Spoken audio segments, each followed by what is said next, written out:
कभी कभी हमारे अपने घर में ही कुछ ऐसा होता है जिसे समझाना मुश्किल होता है। ये कहानी है साल 2020 की, एक छोटे से शहर की, जहां एक परिवार नए घर में शिफ्ट हुआ था। घर बड़ा था, खूबसूरत था, लेकिन उस घर में एक कमरा था जो हमेशा खाली रखा जाता था। उसे सब गेस्ट रूम कहते थे, लेकिन उस कमरे में कोई भी रात नहीं बिताता था। इस घर में रहने आए थे राजेश, उसकी पत्नी पूजा और उनका 10 साल का बेटा अंकित। घर नया था, लेकिन घर खरीदते समय मालिक ने एक अजीब सी बात कही थी। उसने कहा था, घर के सारे कमरे इस्तेमाल कर लीजिए, बस ऊपर वाला गेस्ट रूम खाली ही रहने दीजिए। राजेश ने हंसकर कहा था, ऐसा क्यों? लेकिन पुराने मालिक ने बस इतना कहा, बस ऐसा ही ठीक रहेगा। राजेश ने उस बात को मजाक समझा और घर खरीद लिया। पहला हफ्ता सब बिल्कुल नॉर्मल था, लेकिन एक रात अंकित अपने कमरे से रोते हुए बाहर आया। उसने कहा, पापा, ऊपर वाले कमरे में कोई है। राजेश ने कहा, कौन होगा बेटा, वो कमरा तो खाली है। अंकित ने धीरे से कहा, कोई दीवार खरोंच रहा है। उस रात राजेश ऊपर गया। गेस्ट रूम का दरवाज़ा बंद था।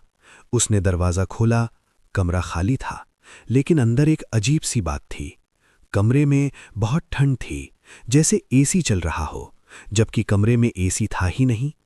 राजेश ने सोचा शायद उसका वहम है।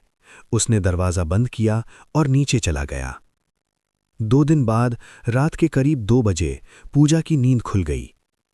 उसे लगा जैसे ऊपर से कदमों की आवाज़ आ रही है, ठक ठक ठक, जैसे कोई धीरे धीरे चल रहा हो।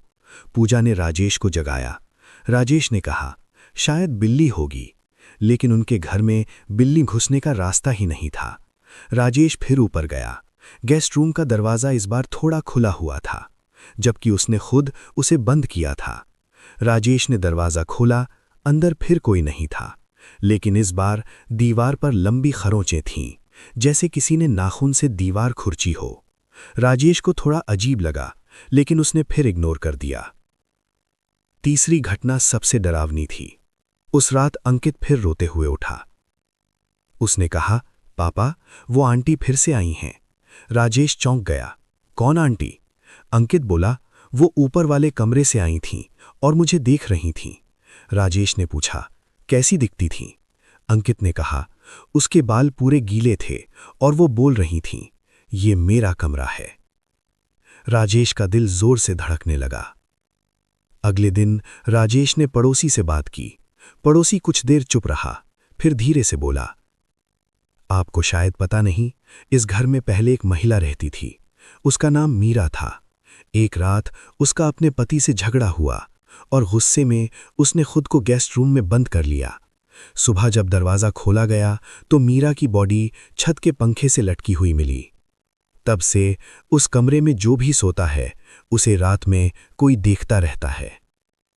Last night. उस रात राजेश ने फैसला किया कि वो खुद गेस्ट रूम में सोएगा। रात के करीब 3:03 पर राजेश की आंख खुली। कमरा पूरी तरह अंधेरा था, लेकिन उसे लगा कि कमरे के कोने में कोई खड़ा है।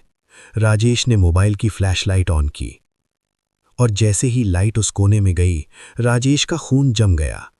वहां एक औरत खड़ी थी, लंबे गीले बाल, सफेद चेहरा और उसकी गर्दन अजीब तरीके से टेढ़ी थी।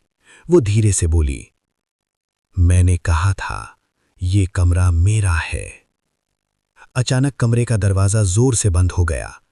राजेश ने चिल्लाने की कोशिश की, लेकिन आवाज़ नहीं निकली, और फिर दीवारों से वही आवाज़ आने लगी, स्क्रर स्क्रर स्क्रर, जैसे कोई फिर से दीवार खरोंच रहा हो। अगली सुबह पूजा ऊपर गई। गेस्ट रूम का दरवाज़ा खुला था, कमरा खाली था, लेकिन दीवार पर नई खरोंचों के बीच एक नई लाइन लिखी हुई थी, नाखून से, अब ये घर भी मेरा है। ये स्टोरी का फर्स्ट पार्ट है। पार्ट 2 में क्या होगा ये जानने के लिए इस चैनल को लाइक करें, वीडियो को शेयर करें एंड मेरे चैनल को सब्सक्राइब करना ना भूलें। मिलते हैं आपसे अगले वीडियो में।